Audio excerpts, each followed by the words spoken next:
மௌன சமாதியில 11வது மந்திரம். மௌன சமாதி. இந்த சூரிய சமாதி எடுத்து வச்சிருக்கோம். அக்னியில் உட்பட எடுக்கவே இல்லைம்மா. எங்க இருக்குன்னு தெரியலம்மா. அவங்க படிக்க சொல்லுங்கம்மா. படிக்க. அப்பினில் உப்பனே அத்தனடிந்திட்டு செப்பு பராவரம் சேர்ப்புறமும் விட்டு கப்புறு சொற்பதம் பால கடந்தமை எப்படியாப்படி என்னும் கண்டார் கழகிது காஞ்சிரத்தின் பழம் தின்றார் கரியலாம் அப்பழத்தின் சுவை பெண்டாள் நிரம்பி படவியல்லானால் கொண்டானறிவன் குணம் பலதானே நந்தியிருந்தான் நடுவு தெருவிலே சந்தி சமாதிகள் தாமே ஒழிந்தன உந்தியேனுள்ளே புதித்தெடும் சோதியை உந்தியினாலே உணர்ந்து கொண்டேனே விதறுபடா வண்ணம் வேறிருந்தாய்ந்து பதறுபடாதே பழமறை பார்த்து கதறிய பாழை கடந்தந்த கற்பனை உதறிய பாழில் ஒடுங்குகின்றே வாடாமலர் பூனை சேவடிவானவர் ஊடார நெறி நாடொரும் மின்புற சேடார் கமல செடுஞ்சுடருள் சென்று நாடாரமுதுர நாடாரமுதமே அதுக்கென்று இருவர் அமர்ந்த சொற்கேட்டும் பொதுக்கென காமம் புலப்படுமா போல் சதுக்கு வேறே சமைந்தாரை காண மது கொன்றை தாரான் வளம் தரும் அன்றே தானும் அழிந்து தனமும் அழிந்து நீடு ஊனும் அழிந்து உயிரும் அழிந்துடன் வானும் அழிந்து மனமும் அழிந்து பின் நானும் அழிந்தமை நானறியேனே இருளும் வெளியும் இரண்டையும் மாற்றி பொருளில் பொருளாய் பொருந்த உள்ளாகி அருளால் அழிந்திடும் அத்தன் அடிக்கே உருளாத கண்மணும் உற்று நின்றேனே ஒன்றின்றே உணர்ந்தேன் பராபரம் ஒன்றினுள்ளே உணர்ந்தேன் சிவகதி ஒன்றினுள்ளே உணர்ந்தேன் உணர்வினை ஒன்றினின்றே பழ ஊழிகள் கண்டேனே ஒன்றினின்றே பழ ஊழிகள் கண்டேனே.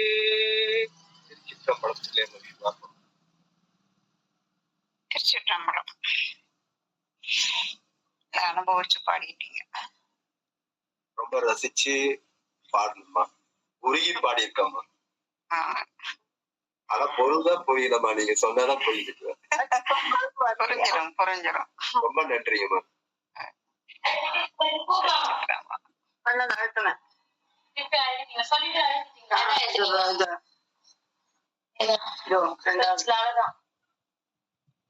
பேர் கொண்டு திருச்சிற்றம்பலம்.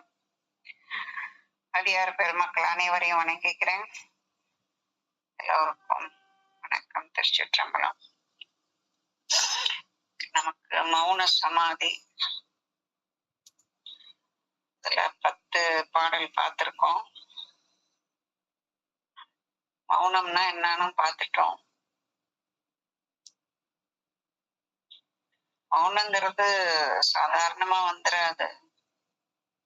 நிறைய அதெல்லாம் மௌனமா இருக்க முடியாது. அது மௌனம்னு பேசாம இருக்கிறதுங்கிறது வேற, மனம் அடங்கி இருக்கணும்னா அதுக்கு மனம் அடங்கியே இருக்காது. மனம் எப்படி அடங்கி இருக்கும்?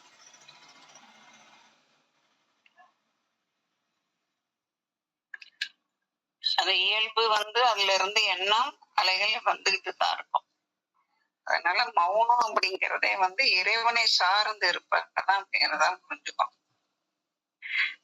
பேசாம இருக்குங்கிறது அது வேற. ஆனா இறைவனை மௌனம்னா அதாவது இயற்கை, அது மனசனுடைய அது உயிர்ல இருந்து எண்ண அலைகள் வந்துட்டுதான் இருக்கும். அந்த எண்ண அலைகளை எண்ணத்தை நீ எதுல வச்சிருக்க அப்படிங்கறத மௌனம்.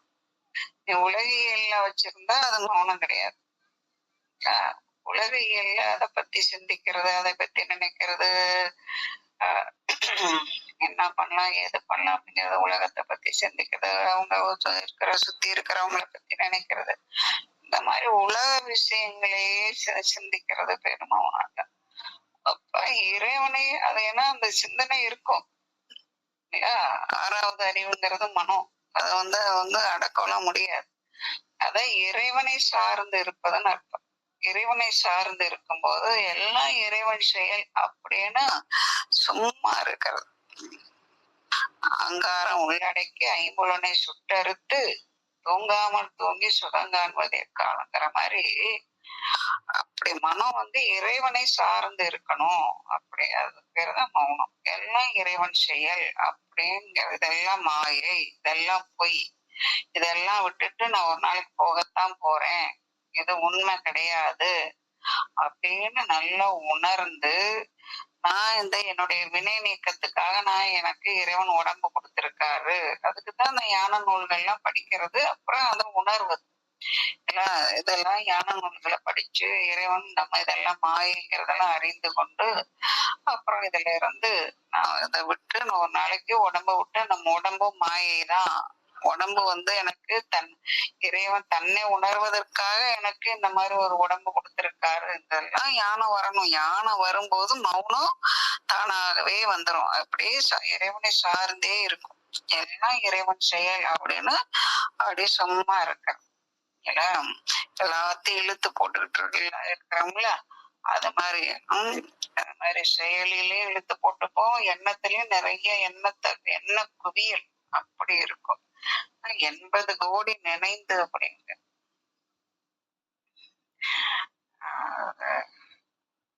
9 நாளே உடுப்பது 4 முலம் எண்ணுவதோ 80 கோடி அப்படின்னு அவை பாடுவான். அது மாதிரி அப்படி இருக்க எண்ணம்.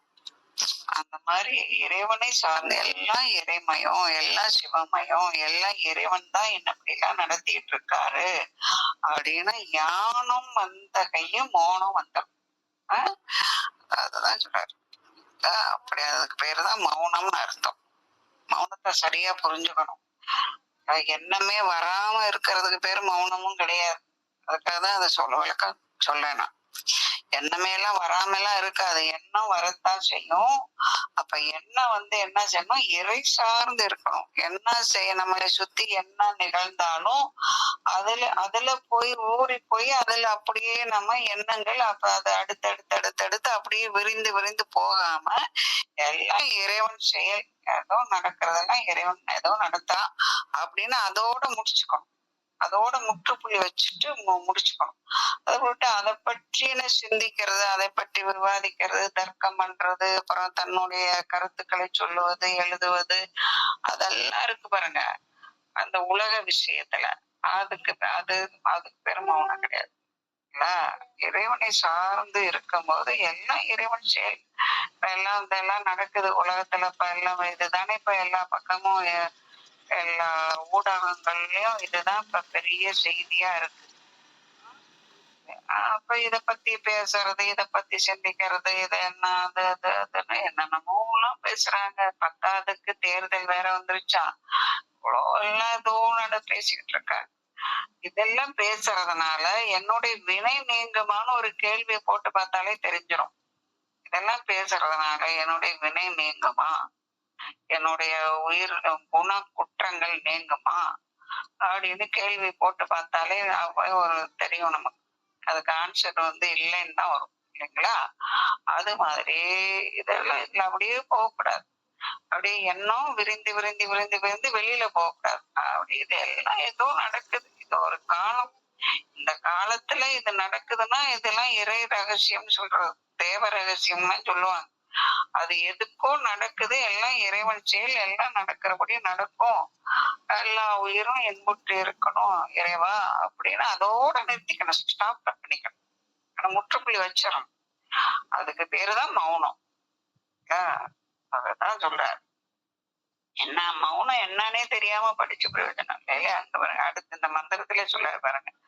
அப்பினில் உப்பன அத்தனை அணைந்துட்டு, அப்படியே எப்படி உப்பு தண்ணியும் கலந்து எப்படி இருக்கும், அதுல உப்பு தெரியுமா? தெரியாது, தண்ணி தான் தெரியும். அது மாதிரி சீவன் சிவனோட அணைந்துட்டு, அணைந்துட்டுன்னா ரெண்டு பொருள் இருக்கு. எல்லாம் மாயையெல்லாம் அணைந்துட்டு, அணைத்து விட்டு இறைவனோட அணைந்திருத்தல்னு பேர். ரெண்டு பொருள். மாயையிலிருந்து விலகி அதை விட்டு அணைத்து, அதை அணைத்து விட்டு இதோட அணைந்து இருப்பது, சிவத்தோட அணைந்து இருப்பது, நெருங்கி இருப்பது, அதோட புணர்ந்து இருப்பது, கலர்ந்து இருப்பது. அப்படி இருக்கணும், இறைவனை சார்ந்து இருக்கணும். எப்படி அப்ப தண்ணியில உப்பு கலந்து இருக்கோ அது மாதிரி இறைவனோட நீ சேர்ந்துரு. செப்பு பராபரம் சேர் பரமும் விட்டு, எல்லாம் எல்லாத்தையும் இதுல இருக்கிற சீவன் என்கிற அந்த நிலையை விட்டு இந்த சிவத்தன்மை வந்துடும். சிவன் அதோட கலந்து இருக்கும் போது, அந்த உப்பு தண்ணியில கலக்கும் போது அது உப்புன்னு சொல்லுவோமா தண்ணின்னு சொல்லுவோமான்னா தண்ணின்னு தான் சொல்லுவோம் இல்லையா? அது மாதிரி சீவன்கிற உப்பு சிவத்துல கலந்து போச்சுன்னா அதுக்கு பேரு சீவன் தன்னை, அதான் தன் இழப்பு, தன்னை இழந்த நிலை, தன்னுடைய நாமம் கெட்டு அப்படி சிவமாகவே ஆயாச்சு. அதான் சேர் பரமும் விட்டு, எல்லாம் தன்னுடைய நாமமும் கெட்டு விட்டு கப்புரு சொற்பதம் மால கலந்தமை.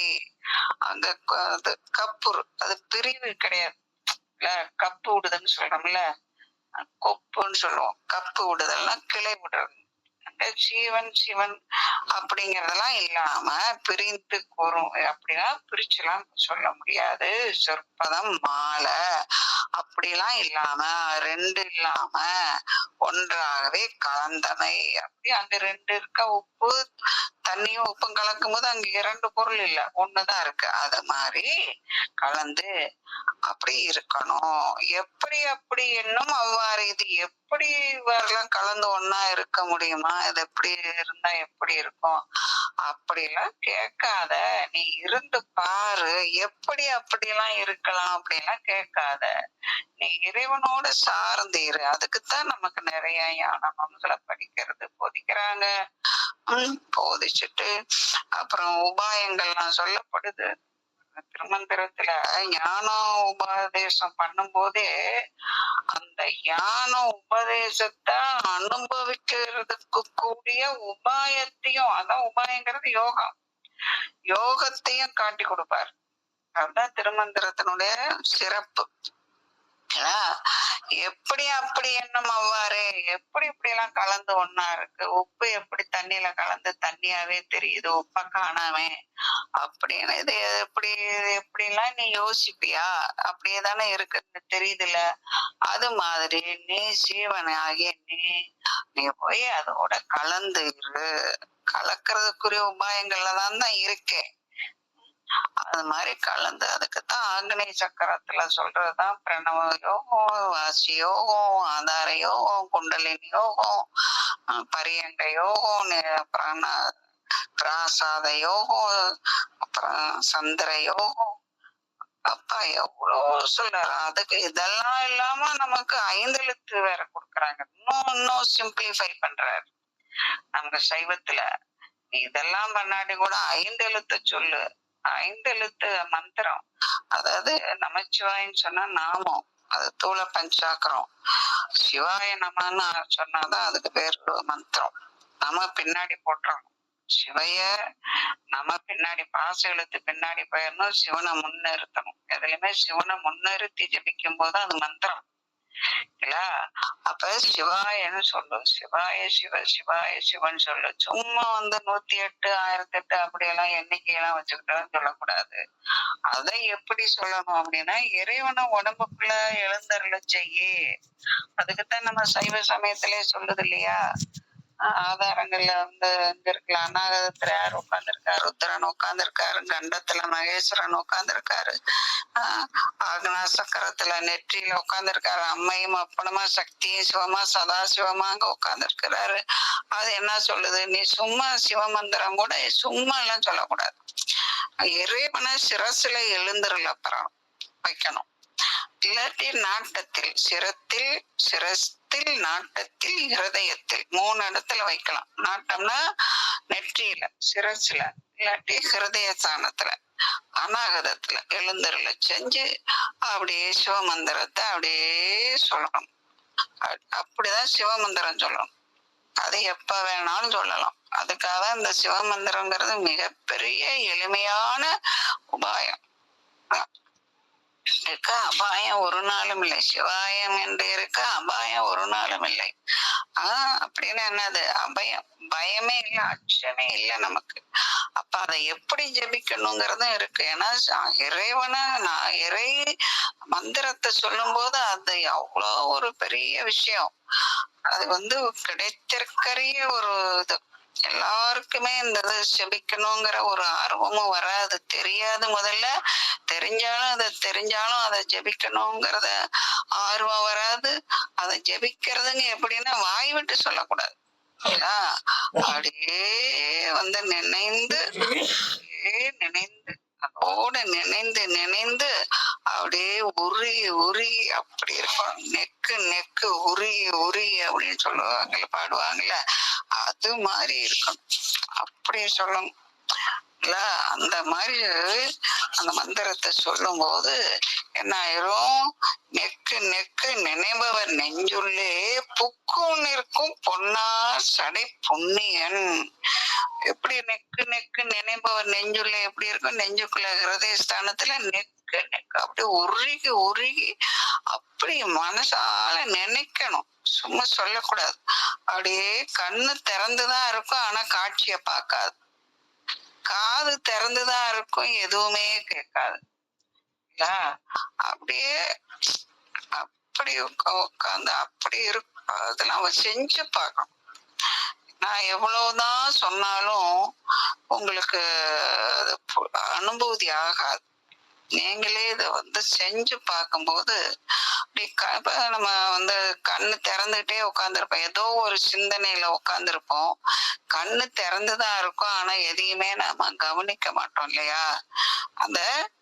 அந்த பொறி திறந்து பார்த்துக்கிட்டு இருக்கோம், ஆனா அங்க புலன் எதுவும் வேலை செய்யாது. அது மாதிரிதான் கண்ணு அந்த புலன் எல்லாம் எதுல ஒண்டி இருக்கு, அந்த சிவ மந்திரத்துல இருக்குது. எந்த இடத்துல இருக்கு, நான் ஆகனா சக்கரத்துல வைக்கிறேன்னா, சிரசில திருவடி தாமரைய நினைக்கிறேன்னா, ஹிருதயத்துல திருவடி தாமரைய நினைக்கிறேன்னா, இல்லாட்டி அப்படியே அருவுருவமா நாங்க எழுந்தருள பண்றோம்னா, எழுந்தருள பெரினேன்னு பாடுறோம் திருவாசகத்துல. எங்க எழுந்தருள பெரினே, சிரசுல, நாட்டத்துல, இருதயத்து 3 இடத்துல எழுந்தருள செய்யறதுதான். அதெல்லாம் மாணிக்கவாசகர் அதைத்தான் சொல்றாரு. அப்படி உடம்புக்குள்ள எழுந்தருள செய்யணும். அப்படி எழுந்தருள செஞ்சு அந்த சிவ மந்திரத்தை அப்படி அதை அப்படியே நினைந்து நினைந்து அப்படியே நெஞ்சினுள்ளே நினைந்து நினைந்து அப்படி இருக்க பொன்னார் அப்படி பொன்னார் சடிமுடி நமக்கு காட்டி கொடுப்போம். அதான் சொல்றாரு, பொன்னார் சடி புண்ணியன் புக்குன்னு இருக்கும், அப்படியே அவன் இருப்பான். அவ்வளவு ஒரு ஆனந்தமா இருக்கும். அனுபவிச்சு பாருங்க, அதெல்லாம் எவ்வளவு எளிமையான விஷயம் பாருங்க. எல்லாம் ஒரு கஷ்டமா, எவ்வளவு எளிமை. அப்படியே போய் உட்கார்ந்து அப்படியே இருக்கும், அப்படியே நினைச்சுக்கிட்டு இருந்தா இறைவனை அப்படியே இறைவனை தரிசிக்கலாம். நம்ம சைவ சமயத்துலதான் இவ்வளவுலாம் எளிமையான வழிகள்லாம் சொல்லியிருக்கு. நீ யோகாவும் பண்ண வேண்டாம், இதோட பண்ண வேண்டாம், அந்த பஞ்சாட்சரத்தை சொல்லு, உனக்கு இறை தரிசனத்தை கிடைக்கும், ஞானம் கிடைக்கும், ஞான உபதேசம் கிடைக்கும். அது என்ன ரொம்ப விசேஷம் அப்படின்னா, அந்த இதுல புருவ மத்தியில நெற்றியில வைக்கணும். நெற்றியில வச்சு அந்த இடத்துல இறைவனை அருவுருவமா ஆவாகனம் பண்ணி எழுந்தருளை செஞ்சு அந்த இடத்துல சிவநாமத்தை சொல்ல சிவ சிவன் அப்படியே நினைந்து சுவாசமும் அதுல போய் விழணும். அந்த மேலை துவாரத்துல சுவாசமே அவருக்கு அவருடைய திருவடியில தாமரையில போய் சுவாசமே புஷ்பமா விழுவணும். சுவாசமே புஷ்பமா போய் விழும். அப்படி புஷ்பமா அதுல போய் சுவாசத்தையே அவனுக்கு நான் உனக்கு திருவடியில சமர்ப்பிக்கிறேன், அப்படி என்னுடைய சுவாச மலர்களையே உனக்கு சமர்ப்பிக்கிறேன், என்னுடைய சீவனவே உனக்கு சமர்ப்பிக்கிறேன். அதுதான் அந்த அர்த்தம். அதுக்குதான் நெற்றியில இறைவனை அங்க அருவுருவமா லிங்க உருவமாகவோ சதாசிவமூர்த்தமாகவோ நினைந்து அப்படி நம்ம அந்த சிவம் அப்படியே சுவாசமே அப்படி அந்த மேலை துவாரத்துல சுவாசம் எடுக்கும் போது ரொம்ப அற்புதமான கலை இதெல்லாம். இதுல சைவத்துலதான் பாருங்க எவ்வளவு அற்புத கலையெல்லாம் நமக்கு சொல்லி கொடுத்துருக்காங்க. ரொம்ப அருமையா இருக்கும். இதெல்லாம் ரொம்ப எளிமை, எல்லாத்தையும் விட ரொம்ப எளிமை இது எல்லாமே. ரொம்ப எளிமையான விஷயம். அப்படியே இருந்து சுவாசத்தை அந்த ஆக்னா சக்கரத்துல மேலை துவாரத்துல எடுத்து அப்படியே அங்கேயே உட்கார்ந்து இருக்காரு. அப்படியே சுவாசத்தை அதுல எடுத்து அப்படியே புஷ்பமா அதுல போய் விழும் அவர் மேல. அப்படியே நினைந்து அப்படியே சிவ சிவ நினைந்து நினைந்து இருக்க இருக்க இருக்க அப்படியே சிவ பேரொளிக்குள்ள என் உயிரொளி அப்படியே போயிரும். சிவ பேரொளியே தன்னுடைய பேரொளியே இறைவன் அப்படியே காட்டுவார், விரித்து காட்டுவார். அதுக்குள்ள என்னுடைய உயிரொளி அப்படியே அந்த பேரொளிக்குள்ள என்னுடைய உயிரொளி தன்னுடைய ஒளியவே இழந்து நேருக்குள்ள உப்பு தன்னை இழந்து இருக்கிற மாதிரி அப்படியே நான் என்னுடைய உயிரொளி அது பேரொளிக்குள்ள அடங்கி பேரொளியாகவே விளங்கும். என்னுடைய சிவ ஒளி சிவ ஒளியாகவே விளங்கும். அதான் சிவ தன்மையை பெற்று அப்புறம் அப்படியே இருக்கும். அதுல அப்படியே இருக்கலாம், அப்படியே மிதந்துகிட்டே இருக்கலாம். இது ஒரு நல்ல போதையா இருக்கும். ஒரு தடவை நீங்க அனுபவிச்சுட்டீங்கன்னா அப்படி ஒரு போதை, திருப்பி திருப்பி அதை அனுபவிக்கணும்னு ஒரு ஆசையா. இதுக்கு அடிமை ஆகணும். கொஞ்சம் நேரம் கிடைச்சதுன்னா அப்பாடா கொஞ்சம் நேரம் கிடைச்சுதா எல்லாரும் கோயிலுக்கு போனோமா போய் உட்காந்தோமா அப்படியே உட்காந்து அப்படியே பார்த்தோமா பாப்பா அவ்வளவு அதான் தேனூரும் பாதம். அப்படி அப்படி தேன் சுவை, அப்படி அமுதம். அதான் அந்த அருள் வீழ்ச்சி. சத்தின் நிப்பாதம் சொல்லுதுல, அது அருள் வீழ்ச்சியில அப்படியே குளிச்சுட்டு அப்படியே தேன் பருகிட்டு அமுதத்தை பருகி அது அருள் மழையில அப்படியே நனைந்து நனைந்து உருகி உருகி அந்த தேனை பருகி பருகி அதோடயே இருக்கும்போது அப்படி எவ்வளவு ஆனந்தமா இருக்கும் பாருங்க. அவ்வளோ அதுதான் அந்த உப்பு அப்புல கலக்கிறதுங்கிறது இந்த மாதிரி போய் கலக்கணும். இதுதான் அதுக்குரிய வழி. அப்படி போய் இருக்கும், அவ்வளவு ஆனந்தமா இருக்கும். அப்படியே அந்த ஆனந்தத்தை அப்படியே அனுபவிச்சுட்டே இருக்கலாம். அப்புறமா வந்துருவோம். அப்புறம் நமக்குன்னு ஒரு வேலை இருக்குல்ல, வந்துதானே ஆகணும். இயல்பு நிலைக்கு இதுக்கு வரணும், இயக்கத்துக்கு வரணும் இல்லையா? அப்புறம் வந்து இயங்கினாலும் அப்ப இதுல என்ன ஒரு நமக்குள்ள ஒரு வேறுபாடுனா, அதுல போய் இறைவனோட சேர்ந்து சேர்ந்து சேர்ந்து சென்று சென்று அணுகி தேய்ந்து தேய்ந்து ஒன்றாய் வரல திருவாசகத்துல மாணிக்க வாசகர். அப்படி ஒன்றாய் இருந்து இருந்து அந்த தன்மையை நான் பெற்று பெற்று வந்தேன். அதான் உயிர் சார்ந்ததன் வண்ணம் ஆகுது. அதனால அந்த இறைத்தன்மையை நான் பெற்று வந்துட்டேன்னா அப்புறம் வந்து மௌனம் வந்துடும். அது வந்து இயல்பா வந்துடும். மௌனம் அப்படியே வந்துடும். அப்ப எல்லாம் இறைவன் பண்றான் அப்படின்ட்டு வந்துடும். சரி, எல்லாம் ஏதோ பண்றாரு, எனக்கு என்ன உணர்த்துறாரோ நான் அதை பண்ணிட்டு இருப்பேன். அது மாதிரி சரி. அதுதான் அந்த அப்பினில் உப்புங்கிறது இப்படி ஒரு ஆனந்த அனுபவமா இருக்கும். சரி, அடுத்தது என்ன? அந்த இடத்த விட்டு நகல மாட்டேங்குதே. அடுத்து, கண்டாருக்கு அழகிது காஞ்சிரத்தின் பழம், தின்றாருக்கு அறியலாம் அப்பழத்தின் சுவை. காஞ்சிரம்னா எட்டி பழம்னு பேர், எட்டி மரம்.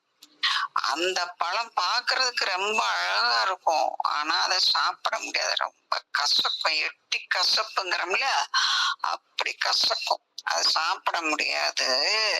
அது சின்னவங்களுக்கு தான் தெரியும் எவ்வளவு கசக்குதுன்னு.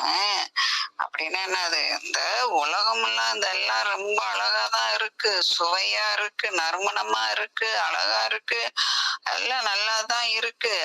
ஆனா நீ அதை சுவைச்சின்னா என்னாகும், அதை வினையெல்லாம் சேர்த்துக்கிட்டு வந்துடும். அதெல்லாம் ஆசை ஆசைன்னு போய் அதுல போய் என்ன ஆயிரும், ஆசைன்னா என்னது, இன்பத்தை ஒரு பொருளை ஒரு பொருள் மேல ஒரு பொருளினால் இன்பம் கிடைக்கும் அப்படிங்கிற எண்ணத்துக்கு பேர் தான் ஆசை. ஆசைக்கு விளக்கம் தெரிஞ்சுக்கணும். இந்த பொருளை அனுபவிச்சா இன்பம் கிடைக்கும் அப்படின்னு மனசு நினைக்குது பாருங்க, அதுக்கு பேர் தான் ஆசை.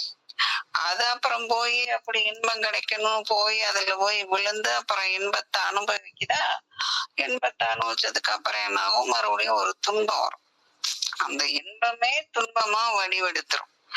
இப்படி ஒவ்வொன்னா பண்ணி பண்ணி பண்ணி பண்ணி நெருப்புல நெய்ய ஊத்துற மாதிரி இதெல்லாம் அப்படியே அனுபவிச்சு அனுபவிச்சு வினைய சேர்க்கும். ஏன்னா இதெல்லாம் அழகா இருக்கு, இது நல்லா இருக்கு, இது சுவையா இருக்கு, அதை போய் போய் பார்த்து அனுபவிச்சு அனுபவிச்சு எல்லாம் ஐம்புலனும் வெளியே போய் மேய்ஞ்சு அப்படியே மேய்ஞ்சு மேய்ஞ்சு என்ன ஆகிரும், எல்லாம் வினைய சேர்த்துக்கிட்டு வந்துடும். அதுதான் சொல்றாரு. அது தெரிஞ்சவங்களுக்கு, இது உணர்ந்தவர்களுக்கு, இறைவனோட அப்பினில் உப்பு மாதிரி இருந்தவங்களுக்கு தான் தெரியும் அது இதெல்லாம் கசப்புங்கிறது அப்படின்னு இந்த ஒரு உவமை சொல்றாரா. அடுத்து ஒரு உவமை சொல்றாரு, பெண்டான் நிரம்பி மடவியலானால் கொண்டான் அறிவன் குணம் பலந்தானே. அப்பெல்லாம் வந்து குழந்தை திருமணம் இருந்தது இல்லையா, அப்ப அந்த குழந்தை திருமணம் அப்புறம் அந்த பெண்ணும் குழந்தை வந்து அவ வந்து வயதுக்கு வந்ததுக்கு அப்புறம், அவ வந்து பருவம் வந்ததுக்கு அப்புறம் அந்த மணமகன் அந்த குழந்தைய கல்யாணம் பண்ண அவன் அந்த பெண்ணை அனுபவிப்பான். அது மாதிரி நீ என்ன பண்ற, இந்த உவமை என்னத்துக்கு சொல்றாருன்னா, அதனால நீ என்ன பண்ணும், அது போல யான குருவை அடைந்து பொறுமையோடு அவன் எப்படி அந்த பெண் வந்து பருவ இது வரைக்கும் இருந்தானோ, இருந்ததுக்கு அப்புறம் அனுபவிச்சானோ, அது மாதிரி நீ யான குருவை அடைந்து பொறுமையாக இருந்து இறைவனை அடைவதற்குரிய ஞான மார்க்கத்தை, யோக மார்க்கத்தை எல்லாம் அறிந்து அப்புறம் இறைவனோட கூடி மகிழலாம் அப்படிங்கிற இந்த உவமை வந்து அப்படி அதுக்கு சொல்லார். நல்லா யான குருவை அடையணும், சத் சங்கத்துல இருக்கணும், சத்தான மக்களோடு சேர்ந்து இருக்கணும், சத்தானவர்களோட இருக்கணும். இந்த மாதிரி யான நூல்களை கற்று சத் சங்கமும் யோக நூல்களையும் அந்த மாதிரி இருக்கணும். பெரும்பகுதி இப்படி இருக்கணும். பெரும்பகுதி என்ன, முழுசாவே அப்படிதான் இருக்கணும், இப்படிதான் வாழணும். அப்புறம் நமக்கு அவங்களுக்குன்னு ஒரு தொழில்னு ஒண்ணு இருக்கும், அவங்களுக்குன்னு ஒரு கர்மா இருக்கும். இப்ப என்னுடைய கர்மா என்ன அப்படின்னா, எனக்கு இதை படிக்கணும், இது எல்லாத்தையும் தெரிஞ்சுக்கணும், இதெல்லாம் எல்லாருக்கும் எடுத்து சொல்லணும் அப்படிங்கிறது இது என்னுடைய கர்மா. அது மாதிரி ஒவ்வொருத்தருக்கும் ஒவ்வொரு தொழில் இருக்கும். இது எனக்கு பிடித்த, அது ஒவ்வொரு ஜீவனுக்கும் ஒரு பிடித்தமான தொழில். இது என்னுடைய கர்மா. அது மாதிரி ஒவ்வொருத்தருக்கும் ஒரு கர்மா பண்ணிட்டு இருப்போம். அப்ப இது என்ன ஆகும் அப்படின்னா, இதெல்லாம் இந்த ஞான நூல்களை கற்று சத் சங்கத்துல இருந்து இந்த மாதிரி எல்லாம் இருக்கும்போது என்ன ஆகும், நம்ம அறத்தொழில் தான் பண்ணுவோம். நம்முடைய கர்மா வினையை ஈட்டாது. இதை நல்லா புரிஞ்சுக்கணும். இந்த மாதிரி இறை சார்ந்து இறை அடியார்களோட சார்ந்து சத் சங்கத்தோட இருந்து பெரியார்களோட இருந்து ஞான நூல்களை கற்று இந்த மாதிரி நம்ம இதை சார்ந்து இருக்கும்போது நம்முடைய கர்மா அறத்தோடு தான் நடக்கும். நம்முடைய செய்தொழில் அறம் சார்ந்ததாக இருக்கும், வினை நீக்கக்கூடியதாக இருக்கும், வினையை சேர்க்கக்கூடியதாக இருக்கவே இருக்காது. இது நிச்சயம், இது உறுதி. இதெல்லாம் புரிஞ்சுக்கணும். அதுக்குதான் இந்த மௌனங்கிறது சும்மா அப்படி இல்ல, இது எவ்வளவோ இதை நமக்கு பண்ணக்கூடியது இல்ல, இவ்வளோ விஷயம் பண்ணும் அது. அதுதான் சொல்றாரு அப்படி. அப்புறம் நந்தி இருந்தா நடுவு தெருவில இருக்கான். அங்க இருக்கான், யோகத்தை சொல்றாரு. நந்தி எம்பெருமான் இன்னொன்னு தெரிஞ்சுக்குங்க. இது ஒரு ஒரு ஒரு ஆய்வு கட்டுரையில வந்தது, உங்களுக்கு சொல்லியிருப்பேன் நினைக்கிறேன். அதாவது நந்திங்கிறது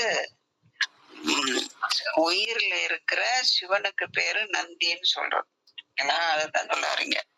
நந்தி இருந்தா நடுவு தெருவிலே, சிவன் நடுத்தருங்கிறது புருவ மத்தி தான் நடுத்தர். அதான் முச்சந்தி எல்லாம் சொல்றோம் இல்லையா,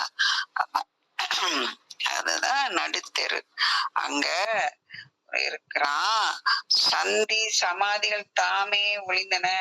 அங்க போய் நீ அதோட இருந்து அப்பினில் உப்பு மாதிரி நீ அதோட சேர்ந்துட்டீன்னா அங்க போய் இருக்கணும். அந்த ஞான உபதேசத்தை கேட்டு அதை சார்ந்து அதிலே மௌனத்துல இருந்துட்டோம்னா, அந்த மௌனங்கிறது அந்த இறை தன்மையை பெற்று அறத்தோடு அப்படி இறை சிவத்தன்மையை பெற்று அப்படியே நம்ம இருந்தோம்னா அப்புறமே நமக்கு இந்த சமாதியாவது யோகம் அதெல்லாம் தேவையே இல்லை, அப்படியே இருக்கலாம்.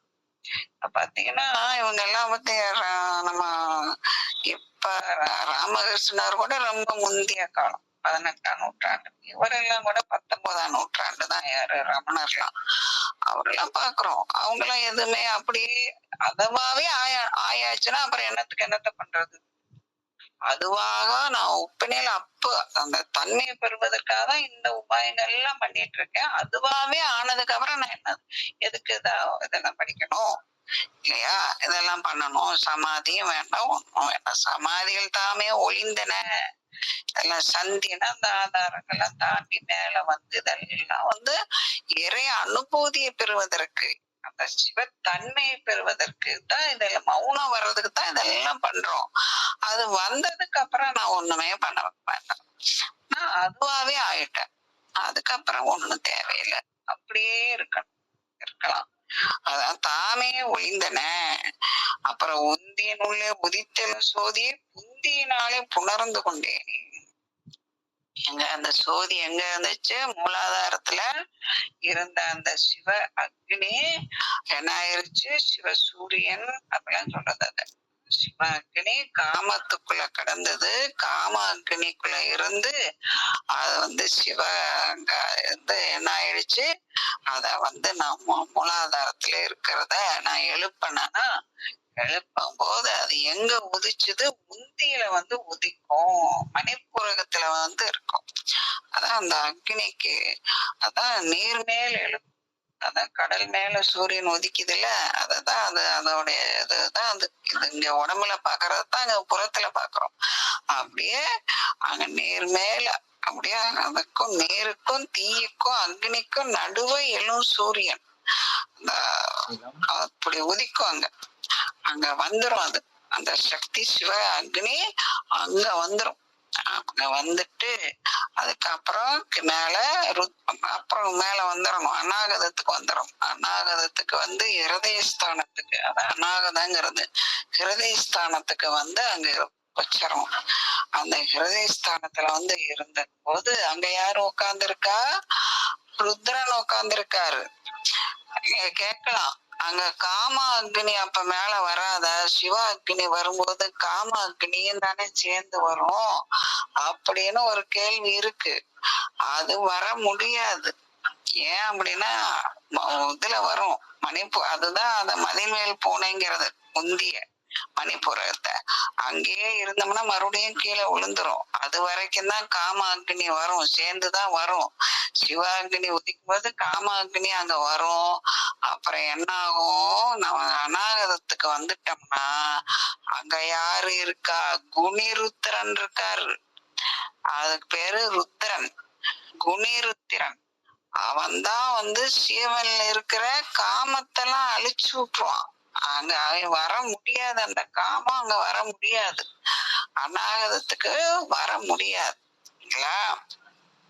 ஆனா சிவன் வரும், ஏன்னா அது சிவ அம்சம். அதனால சிவ அக்னி அநாகதத்துக்கு வந்துரும். ஆனா காமம் வர முடியாது இல்லையா? அங்க அவரு தடை பண்ணி விட்டுருவாரு, வர முடியாது, அது எல்லாம் முடியாது. அப்புறம் அநாகதத்துக்கு வந்துட்டு என்ன ஆயிரணும், கண்டத்துக்கு வந்து மகேஸ்வரன்ட்ட வந்து அங்கேயும் அங்க எல்லாம் இருள் எல்லாம் நீங்கி மறுபடியும் சதாசிவத்துக்கு போயிடுறோம். சிரசுல போய் நெற்றியில அங்க உட்கார்ந்து இருக்காரு பாருங்க. அங்க போயிட்டோம்னா புந்தியினாலே புணர்ந்து கொண்டேனே, அதான் இந்த இதுல சந்தி சமாதிகள் தாமே ஒளிந்தன. மூலாதாரத்திலிருந்து ஒவ்வொரு இதா சந்திச்சு சந்திச்சு, சந்தினா ஆதார சக்கரங்கள்லாம் சந்தித்து சந்தித்து மேல வந்து அப்படியே வந்து சிவ அக்னி மேல அங்க கூட யாரு வருது? சிவனோடு சேர்ந்துதான் வரும். உயிர்ல இருக்கிற உயிர் வரும்போது சிவ அக்னி உயிர் ஒளியோடு சேர்ந்து, சிவ அக்னியோடு சேர்ந்து உயிர் ஒளியே மேல வந்துடும்.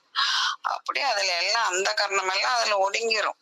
எல்லாம் ஒடுங்கி மேல வந்து அங்க புந்தியினுள்ளே புணர்ந்து கொண்டே ஆக்னா சக்கரத்துல வந்து இருக்கும்போது அப்படியே வந்து சிவம் புந்தியினுள்ள அப்படியே நான் வந்து இறைவனோட மனம் புத்தி சித்தம் எல்லாம் சிவத்தோட ஒடுங்கி அது சொல்றபடிதான் செய்யும்.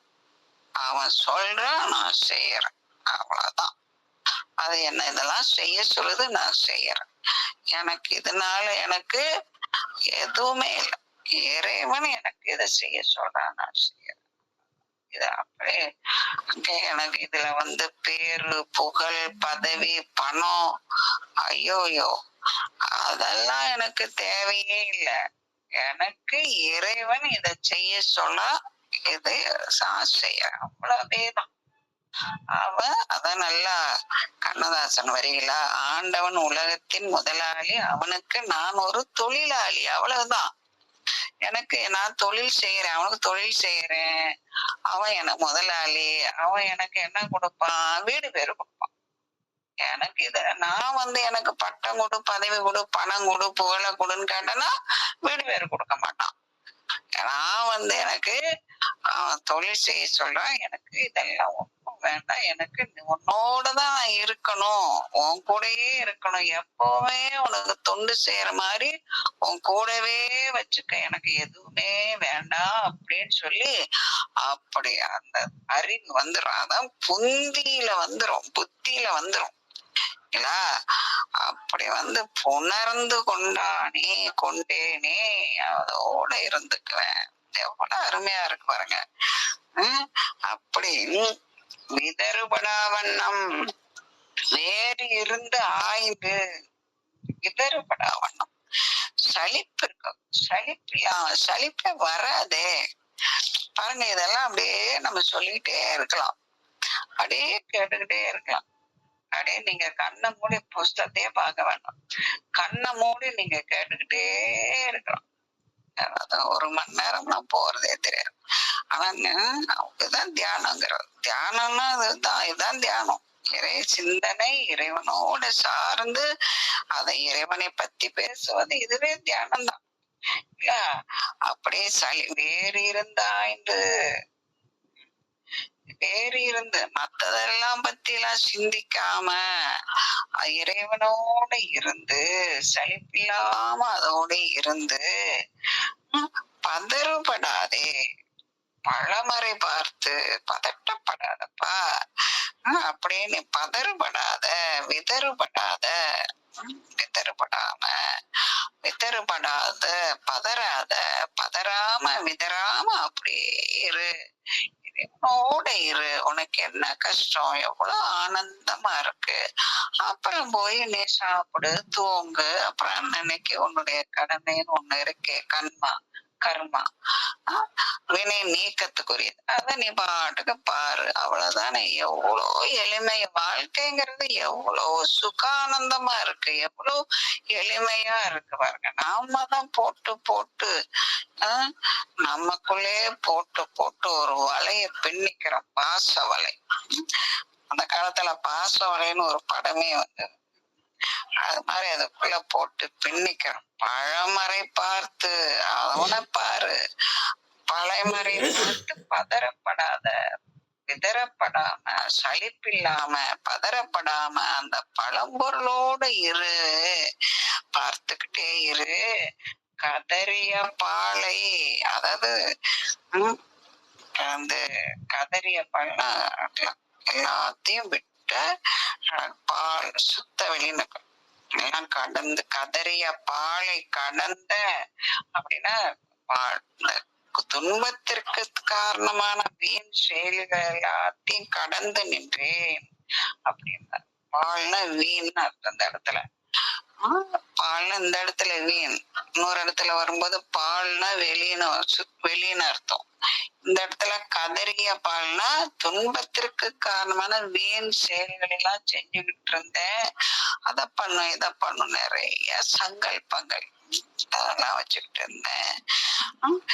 அப்படி அதெல்லாம் கடந்த அந்த கற்பனை, அதெல்லாம் கடந்து நின்று நான் கற்பனையாக கண்ட சிவா கடந்து நின்றேன். இதுவரைக்கும் நான் கற்பனையா சிவா அனுபவம் இப்படி எல்லாம் இருக்குமான்னு நான் இப்ப அதாவது இந்த மாதிரி அந்த சிவா அனுபவங்களை சொன்னதை கேட்டிருக்கேன். ஆனா நானே அனுபவிக்கல.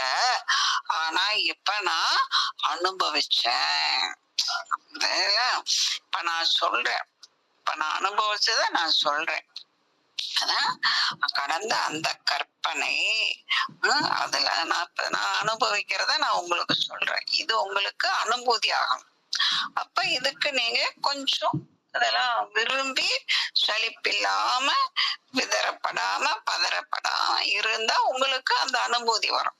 இவ்வளவு நாள நான் சொன்னதை நீங்க கேட்டு அனுபவிச்சீங்க. அப்புறம் அது கூட நீங்க இருந்தீங்கன்னா நீங்களே அதை அனுபவிக்கலாம். அதத்தான் இந்த பாட்டு சொல்லுது. உதறிய பாலில் ஒடுங்குகின்றேனே அப்படின்னா உதறிய பால். இந்த இடத்துல உதறிய பால் ஒன்றும் இல்லாத அந்த சுத்த வெளி. அந்த பால், இந்த பால்ங்கிறது உதறிய பால், அது கதறிய பால். துன்பத்திற்கு நான் கதறி கதறி அழும்படியா, துன்பத்துல வினையில வேலும்படியா இருந்ததெல்லாம் நான் கடந்து இருந்தேன்.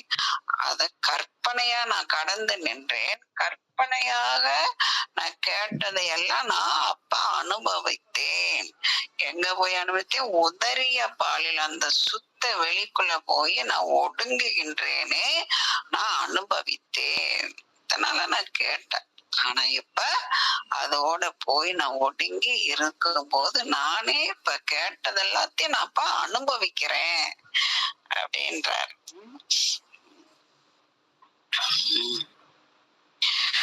வாடா மலர் புனை சேவடி வானவர்.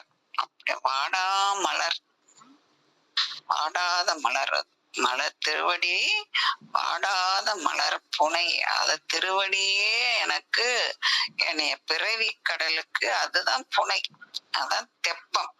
அதை பிடித்து கொண்டு நான், அதுதான் எனக்கு துணை. அது திருவடி எங்க இருக்கு? எல்லாம் திருவாசகத்தை எல்லாம் சொல்றீங்க. 32 இடத்துல வருது திருவடி. சிரசுல இருக்கு, சிரசுல இருக்குன்னு. அப்படி படிக்கிறோமா, அத நீங்க அத நான் சொல்லியிருப்பேன். நீங்க இந்த பூஜை பண்றீங்கல்ல, தீபம் காட்டுறீங்க. சுவாமிக்கு வீட்டுல பூஜை பண்ணி தீபம் காட்டும் போது சிரசுல காட்டணும். நெற்றியிலயும் காட்டணும். அங்க உட்கார்ந்துருக்கான், ஹிருதயத்திலயும் உட்கார்ந்துருக்கான், நெற்றியில தான் ஆவாகனம் பண்றான். நெற்றியும் உட்கார்ந்துருக்கான், சிரசிலையும் உட்கார்ந்துருக்கான். 3 இடத்துலயும் காட்டணும். உடம்புலயும் வெளியில காட்டிட்டு அகத்துக்குள்ள வீட்டு இருக்கிற இடத்துலயும் நம்ம வச்சு 3 இடத்துல வச்சு தியானம் பண்றோம் இல்லையா? சிரத்து, நாட்டத்து, ஹிருதயத்து 3 இடத்துக்கும் தீபம் காட்டணும். அதுதான் உண்மை, அதுதான் அனுபவம். அப்படி அவன் திருவடியை பற்றி சேவடி வானவர் பற்றி தேவர்கள்லாம் கூடார், வானவர் கூடார். அவங்க எல்லாம் அதெல்லாம் பத்தி அவங்க எல்லாம் கூடவே இல்ல.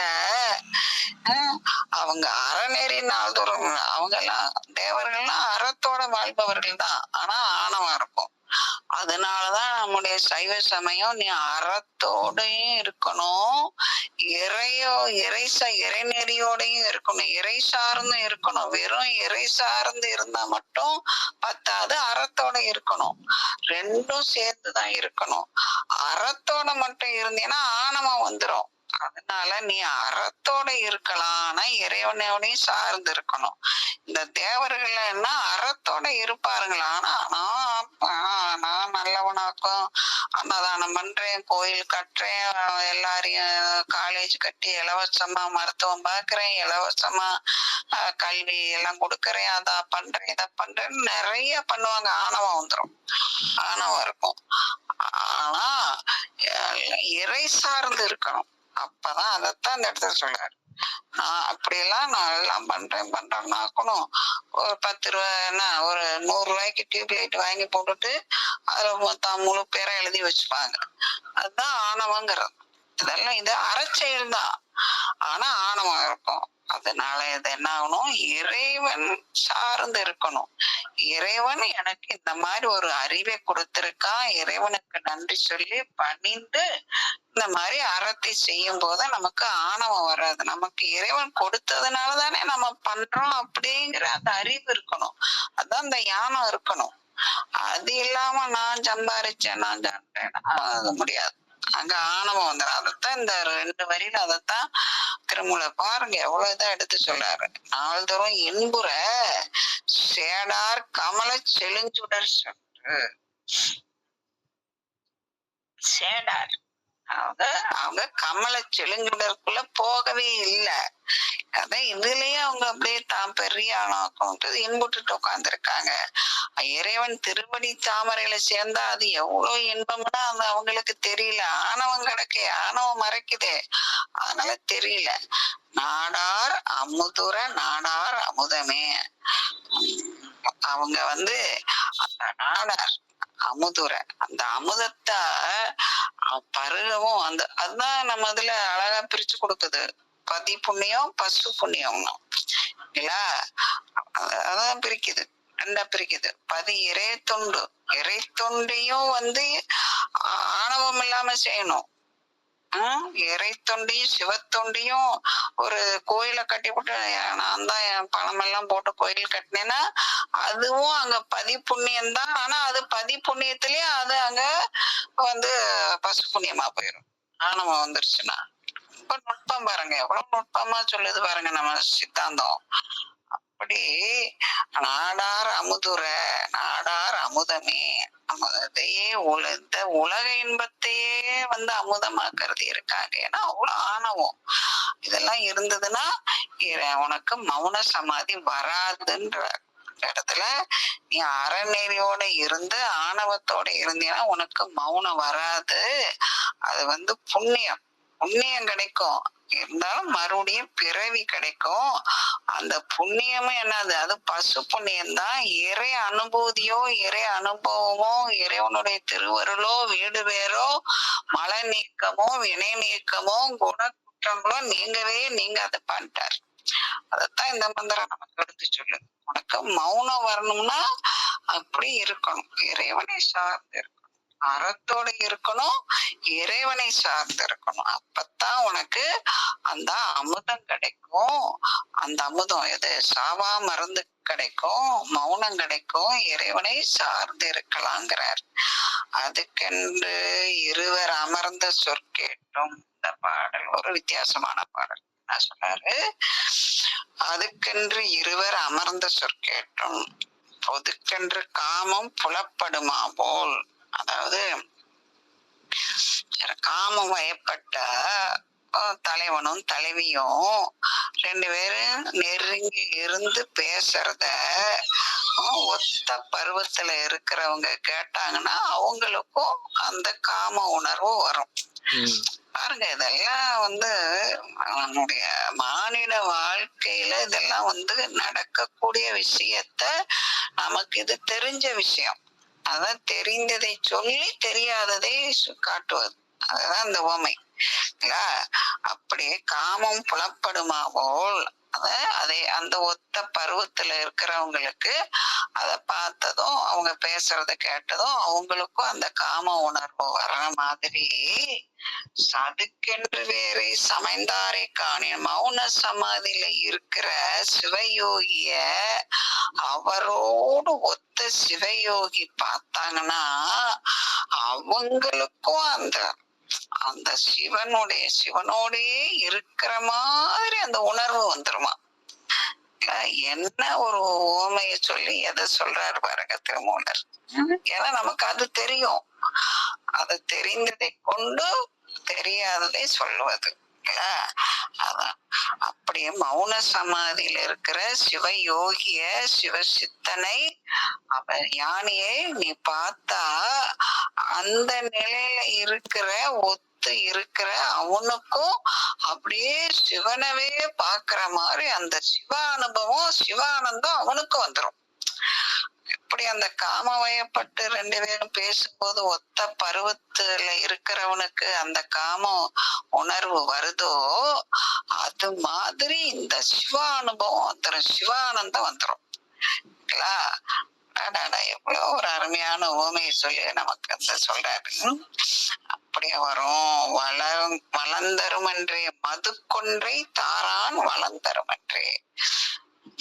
அப்படியே அதை பார்த்து உள்ளத்திலே எழுந்தருளுவான். அந்த சிவானந்தம் பேரானந்தம் வந்துடும் அப்படிங்கிறார். சரி, தானும் அழிந்து தனமும் அழிந்து அப்ப என்ன ஆயிரும்? அப்படி அதுல அப்படி வரும்போது சிவம் உணர்ந்துச்சுன்னா எல்லாம் தானும் அழிந்து தனமும் அழிந்து எல்லாம் அழிந்து எல்லாம் மறைந்து அதுவே ஆனதுக்கு அப்புறம் எல்லாம் இருந்து ஊனும் அழிந்து உயிரும் அழிந்துடன் உயிரும் அதோட போய் ஐக்கியமாயி அப்படி இறந்துரும். எல்லாம் உயிரும் இல்லையன உயிர் அழியாது, அது கூட கலந்துரும். அந்த சிவத்தன்மையை பெற்றோம். அதான் சொல்றாரு. அப்புறம் வானும் அழிந்தும் மனமும் அழிந்து நானும் அழிந்தமை நான் அறியேனே. என்னுடைய எல்லாம் அழிந்து நானும் அழிஞ்ச அப்படியே நான்கிறதே இல்லை. எல்லாம் சிவன், எல்லாம் சிவன் தான் என்னை அப்படி எல்லாம் செய்யறாருங்கிற அப்படியோட அவனுடைய இணக்கம் அதுதான் எனக்குள்ள இருந்து இயக்குது அப்படிங்கிற ஒரு அந்த உணர்வு வந்துரும். எவ்வளவு ஒரு அதுதான் மௌனங்கிற மௌனத்தை அவர் எவ்வளவு திருமூலர் எப்படி எல்லாம் எழுதி நமக்கு புரிய வைக்கிறதுக்கு எப்படி எல்லாம் எழுதி கொடுத்திருக்காரு பாருங்க.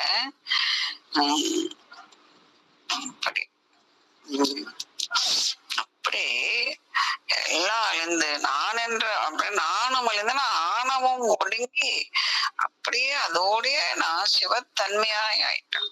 அப்படியே ஆயாச்சு. அதனால அப்படி அதான் அங்க இருக்கும்போது அப்புறம் என்ன எனக்கு மௌனம் வந்தாச்சு. அப்படி இந்த நிலைக்கு பேருதான் மௌனம்ங்கிறதும் பொருள். இந்த மாதிரி நானும் அழிந்து எல்லாம் அழிந்து உடம்பு எல்லாம் அழிந்து எல்லாத்தையும் விட்டு நான் சிவமாகவே ஆயிட்டேன். அவன் செய்ய சொல்ல என் செயல் என்பது எதுவுமே இல்லை, எல்லாம் அவன் என்னை செய்ய சொல்றான். அவ்வளவுதான். அப்ப இதுக்கு பேருதான் மௌனம். அப்படின்ட்டாரு. அடுத்த நிற்றல், நீ நின்னாலும் சரி, இருந்தாலும் சரி, கிடந்தாலும் சரி, நடந்தாலும் சரி, ஓடினாலும் சரி, பெற்ற அக்காலம் திருவருள் பெறாமல் நீ. அப்புறம் பாத்தீங்களா, அததான் நம்ம முதல்ல பேசணும். என்னது, இந்த இது உணர்வு, இந்த அனுபவம் நமக்கு வந்துருச்சுன்னா, அப்படி இந்த சுவையை நம்ம அனுபவிச்சிட்டோம்னா, அந்த மௌனம் வந்துருச்சுன்னா அது மாறவே மாறாது, மறக்காது, மாறவே மாறாது, நம்மளை விட்டு போகாது, மறக்காது, அப்படியேதான் இருப்போம். அததான் நீ என்ன வேணா நின்னாலும் சரி, இருந்தாலும் சரி, ஓடனாலும் சரி, நடந்தாலும் சரி, படுத்தாலும் சரி, பெற்ற அக்காலம் திருவருள் பேராமல் இருக்கும். அப்படியே அந்த என்ன வேலை செஞ்சாலும் அப்படியேதான் இருக்கும். அதான் அவங்களெல்லாம் அருளாளர்னு சொல்றோம். அதான் மகான் அப்படிலாம் சொல்றோம் இல்லையா. பெறாமல் சற்று இயல் ஞானம் தந்து ஆனந்தம் தங்கவே, சிவஞானமும் சிவானந்தமும் தங்கவே, உற்ற பிறப்பற்று ஒளிர் ஞான நிஷ்டையே. அப்படி ஞானம் கைகூடியாச்சு பாருங்க. மௌனத்துக்கு எவ்வளவு டெபினிஷன் சொல்றாரு பாருங்க.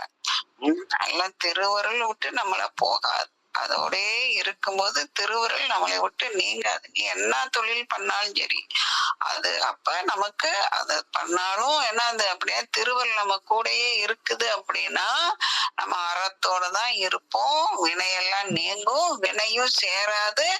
அந்த உடம்பை விட்டு போகும்போது இறைவன் நமக்கு எல்லாத்தையும் நீக்கி இறைவன் நம்மளை அழைத்து கொண்டு போயிடுவான். உடம்ப விட்டு போயிடுவோம். ஒரு நாளைக்கு உடம்ப விட்டு போகத்தானே வேணும். ஆனா அந்த உடம்புல இருக்கும் போதே அதான் முசிவன் முக்தன்கிறது.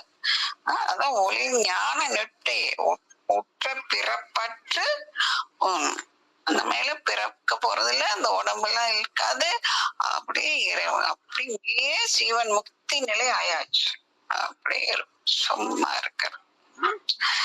அது மாதிரி ரொம்ப அற்புதமா இருக்கும். மாறவே மாறாது. அதை அனுபவிச்சிட்டோம்னா அப்படியே இருக்கலாம். எல்லாம் சிவன் ஏதோ செய்வார். அப்படியே இருளும் வெளியும் இரண்டையும் மாற்றி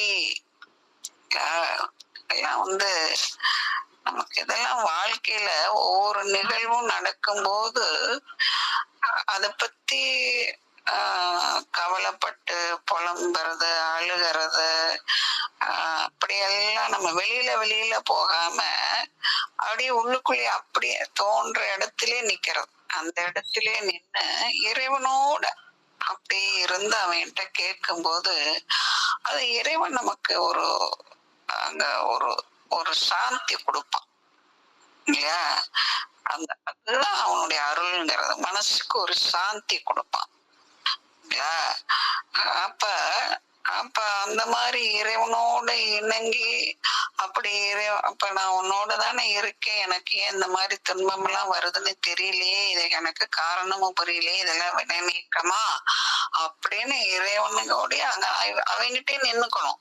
பேசி அவன்கிட்ட இருக்கும்போது அவன் நமக்கு மனசுக்கு ஒரு சாந்தியை கொடுத்து நமக்கு ஒரு உபதேசமும் கிடைக்கும். அதுதான் நம்ம பேராமல். நீ நின்னாலும் ஓடனாலும் நடந்தாலும் படுத்தாலும் அவன் உன் கூடவே தான் இருப்பான்னு சொல்லிட்டார். அப்ப இருக்கும் நம்ம கூடயே. ஆனா நம்ம எவ்வளவோ எல்லாம் வரும், அப்ப அங்கனே நிக்கணும். மறுபடியும் ஜாதக கட்ட தூக்கிட்டு ஜோசியரா போய் பார்க்க கூடாது. பரிகாரம்னா நம்மதுல பரிகாரமே கிடையாது இல்ல. அப்படியே கோள்களுடைய வழிபாடும் கிடையாது, பரிகாரமும் கிடையாது. அப்படியே நின்னுக்கணும். இறைவன்ட்டே நின்று எதுக்கு இதெல்லாம் கொடுக்க எனக்கு தெரியல, எனக்கு துக்கம் தாங்க முடியல, நீதான் எனக்கு இருந்து தாங்கிக்க கூடிய சக்திய கொடுன்னு கேட்கலாம். இதுக்கு எனக்கு ஒரு மனசாந்திய கொடு அப்படின்னு கேட்கலாம் இல்ல. அப்படியே அப்படியே அங்கனே நின்னுக்கணும். என்ன அப்படியே அதுதான் மௌனங்கிறது. வெளியில போகக்கூடாது. அப்படி இருக்கிறதா அதான் அப்படியே மொழி ஆனந்தம் தங்கும். அப்ப ஒரு மனசுல ஆனந்தமேனாலே ஒரு சந்தோஷம் நினைச்சுக்க கூடாது. சாந்தமா இருக்கும் மனசு, மௌனமா இருக்கும். ஆனந்தம்னாலே மௌனம் தான் இருக்கும். மௌனம்னா ஆனந்தம்னு அர்த்தம். ஆனந்தமா நம்ம நினைச்சதெல்லாம் நடக்குதாக்கும் அப்படியெல்லாம் அதுக்கு பேரு ஆனந்தம் கிடையாது. சாந்தமா இருக்கிறது, அமைதியா இருக்கிறது, அதுக்கு பேரு தான் மௌனமா இருக்கிறது, அதுக்கு பேரு தான் ஆனந்தம். சரி, அப்படி இருளும் வெளியும் இரண்டையும் மாற்றி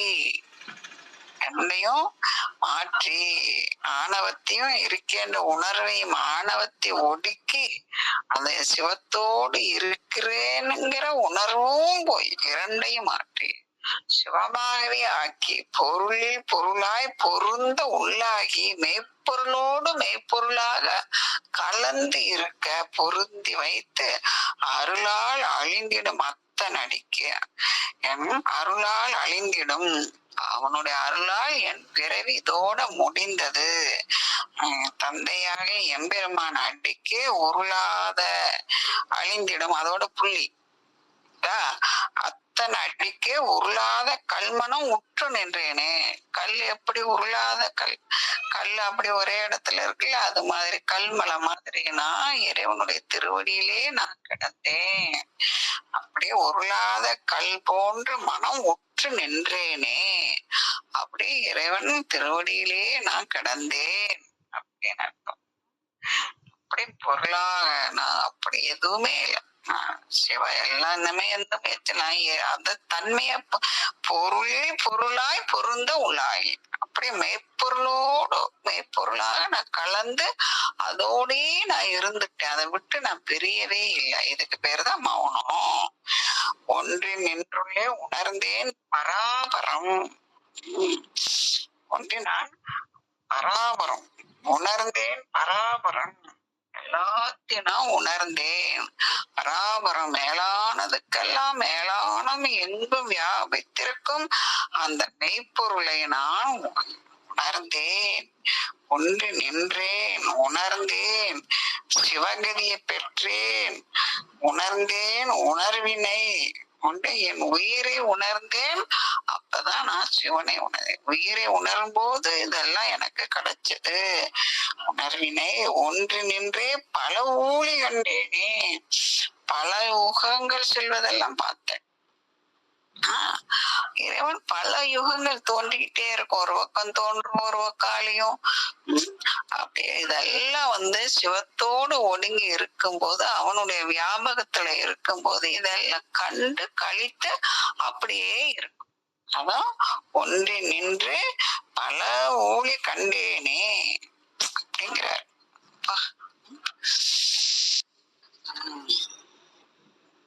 அருமையான ஒரு பொருள்.